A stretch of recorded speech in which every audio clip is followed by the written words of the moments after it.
What is up, Scrub fam? I am back with another video, Rogues Gallery, Episode 3. Hope you enjoyed the last video. It was an aggressive take into the format, looking at Red Green Broly using Piccolo the Eradicator as your primary way of winning the game in a really fast fashion, and then also just being able to put a ton of pressure on the opponent and trying to reduce the amount of turns that players have to be able to operate in. So that fighting in a phone booth mentality that I've gone over throughout the duration of the Dragon Ball Super card game. Today, though, I wanted to foray into looking at the new time procedures that Bandai has offered going to Nationals and putting an emphasis on building a deck that kind of takes advantage of this in a sense by playing a nice defensive shell that also has the win condition of by the fact that being a larger deck and playing Oceanus Negate to basically ensure that you can win the game by deck out. And this means that your game ones are long and you're playing a deck that is very good at not losing the game, but you're also playing a deck and a leader that has a built-in win condition with the leader itself, as well as a plethora of new cards from the new set to kind of put the deck even more in a in a stronger spot competitively. So no one's really talked about Turles at all for a while, and I think now is a great time to revisit the leader. So let me go ahead and go into this deck profile. The reason why I wanted to choose Turles for this like defensive strategy that wants to play a super long game is the fact that Turles has access to the Tree of Might, which the Tree of Might basically means that you're going to be tutoring a fruit of the Tree of Might from your deck to your hand every single turn. The reason why this is important is because Dormant Potential Unleash, which is an incredibly good defensive card, is resource intensive. So if you're able to Dormant pitch a fruit of the Tree of Might, you're able to buy that back later, or of course continue to do copies of your deck. So you're always able to refill the amount of cards in hand that you're going to have in face of a Dormant. Another thing I liked about Turles is Turles gets to play the game on both players' turns through the Crusher Core.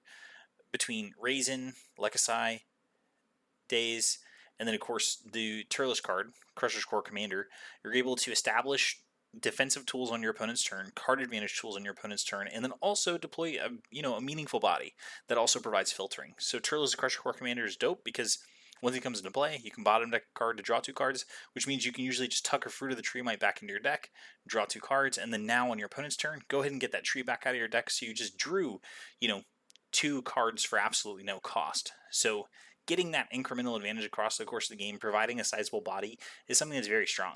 One thing you'll notice about the deck itself is that we are playing a full 60 cards, and the reason why is because we're leaning into that strategy of not losing the game. And so going over the new cards that we're featuring, we're going to be featuring Turles Dominance at Hand. This card is just a really strong card that you get to play for one energy in Turles because it has an energy of pay green. If there are 2 or more Turles Crusher Core cards in play in your battle area, play this card from your hand. So for 1 green, you play this card. Then when you play this card, you draw a card, and if your leader's green, choose it to one of your opponent's battle cards and switches to rest mode. So you're going to be triggering that each time you play this. Draw a card, switch them into rest mode, which is great because if your opponent ever has a threat that they don't want you to touch or interact with, you can do it. But honestly, the fact that this is a 16k blocker that draws a card is enough for me to already be into it in general. And it just leans further into that defensive aspect we're talking about. Getting another blocker on the board, being able to have this to be able to play each and every single turn once it's online is very powerful. It makes it really hard for your opponent to get through. The next card, of course, from this new set is Turlo's Dark Power Unleashed. We don't rival it at all. We're just playing it for the EX Evolve of 2. It says Blocker and Revenge, and then once per turn, when this card KOs an opponent's battle card, switch this card to active mode, and then choose 1 card in your opponent's hand and discard it. And then when this card is removed from your battle area by opponent's skill, choose all your opponent's battle cards in rest mode, KO them, then choose all your opponent's battle cards and switch them to rest mode. So again, another great defensive tool. So whether you have this on board, you can leave this up past turn, get a block in with it, make your opponent discard a card, switch it to active mode, get another block out of it, or if they remove it with a skill, which they more than likely will, you'll be able to kill anything they have in rest mode or rest their battle cards. Again, really strong effect that this deck picks up. And something to note, it is a Turles Crusher Core, so it's tutorable by your leader's front side.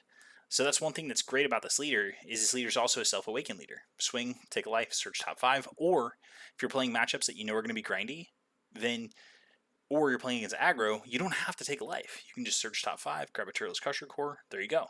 Then once you awaken, untap 1, draw 1, and then now your leader's swing, draw 1, and then you have the ability to pick your life when you're dealing damage, and you can choose a card from your hand, place it on the bottom of your deck, and then get a Tree of Might from your discard pile.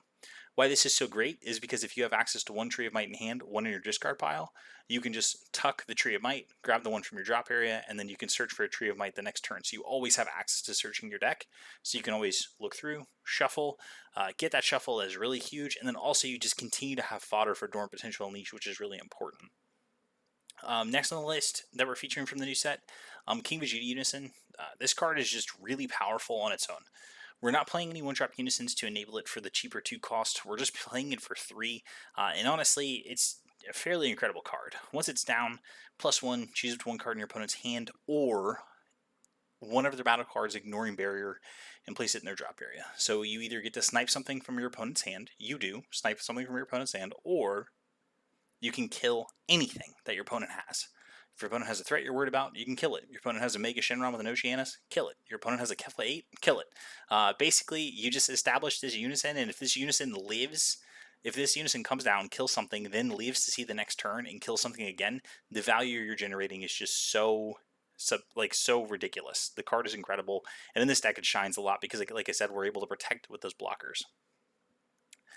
Next thing on the list is Frieza's Carabatic Villain. We're playing 4 copies to go along with our Kimbju Unison. Again, more removal, more bodies. Being able to disrupt the opponent is very important. We're playing 2 Mecha Kabura, the Broken Seal. This card's great in brand new formats. Being able to pick out power cards and name them is such a strong effect, whether it be Android 17 Turn of the Tide, Fushrouded Mystery. Being able to just turn off those effects is just such a powerful tool, like I said, as we're in these newer formats. We're playing 2 Homicidal Clones. Strong Negate, being able to take yourself from 5 to 4 is, pretty powerful. And also just being able to generate another blocker, another way to stop the opponent from getting through. It's a big game. 2 Kill Driver, this is just a check choice. Whether if you want to combo it to draw a card or combo it offensively to kill something that's bigger than your opponent's energy, that's always an option that you can take as well. One Fu Shrouded and Mystery, if the game's going to go long, you want a win condition. So we're playing Fu Shrouded to be our win condition in that instance. 1 Pan Time Patrol Maiden. SCR shined a lot, not only in this deck, but of course the Broly deck, as you saw in the last video, but in this deck even more so. If you have 3 or more energy, you activate it, your opponent can't attack with battle cards for the turn, and this card gets its cost reduced for each battle card in play. In this deck, you're always going to have a lot of material in play, so getting this down to free is incredibly easy, super easy, barely an inconvenience. And then activate main 1, remove this card from the game, choose up to 1 of your opponent's battle cards, and gain control of it. That ability has been so ridiculous in testing, so I'm excited for more people to try it out, see the power of it, but I love playing it in this deck. Makes a lot of sense. We're playing 4 Great Ape Son Goku Saiyan Instincts. Major reason why, it's a great thing to pitch whenever you play your Lekasai, because Lekasai is draw 1, pitch 1, so you draw a card, pitch a Saiyan Instincts, and then now you have something to spend energy on later in the game if you ever get floodgated out. Or if you just need more resources. Since you're playing a slow passive control game, just getting a Saiyan Instincts in your drop area means that you're just increasing your likelihood of drawing more answers to your opponent's threats. Like I said, we are playing 4 copies of the Crusher Core, Lekasai, Raisin, Daze, and Crusher Core Commander. That's all we're playing for our Crusher Core, along with the Dark Power and Dominance at hand.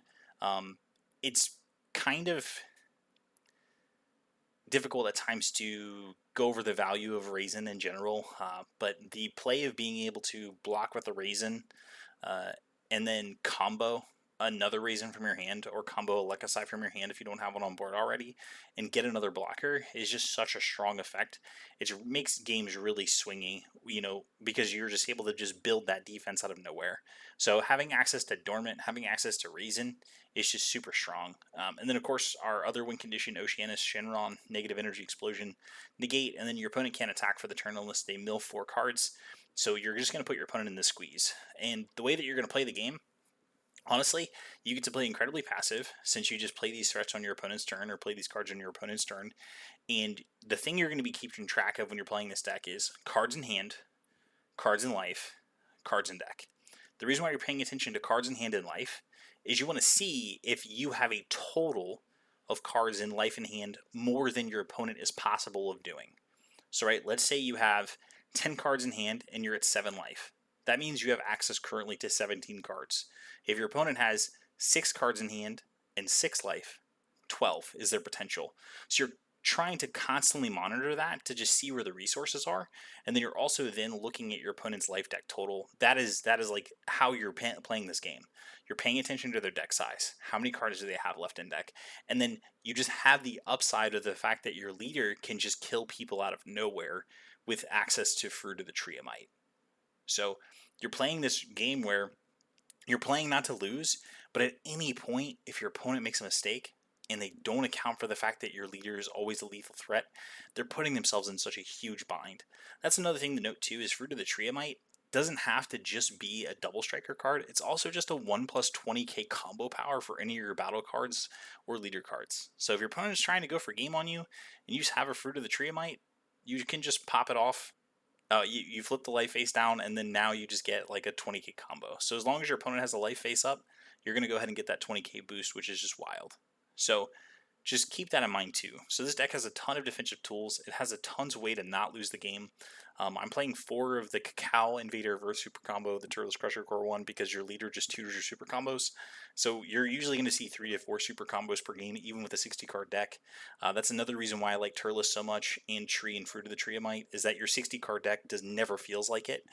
Between your leader tutoring, getting the trees out of your deck, and then your Raisin, Lekasai, days all looking through your deck never feels like 60 cards. So in general, you always feel like you have access to every single thing that you want. If you don't play this deck, I think, honestly, things I would take away from this deck are playing 60 cards, leaning into Oceanus Negate, and then if you're playing green, I think testing out this Kimbju Unison is going to be really important for you, because this card is absolutely absurd. If it lives 1 turn, the amount of value that it continues to generate is absolutely wild. The -X is also incredibly relevant, so it's just -X for each marker you remove, KO up to one of your opponent's battle cards. Wild. And then also Pan-SCR truly shines in this deck too. So in general, hope you enjoyed this video, hope you enjoyed this concept. Again, these new time rules are a thing you have to worry about and pay attention to. So you either have 2 choices: either use them to your advantage, or try and take advantage of the fact that people are going to be playing slower decks on purpose and try and beat them with aggressive strategies. But either way, hope you enjoyed Rogues Gallery episode 3. Thank you so much for watching these videos. Okay, thanks. Bye!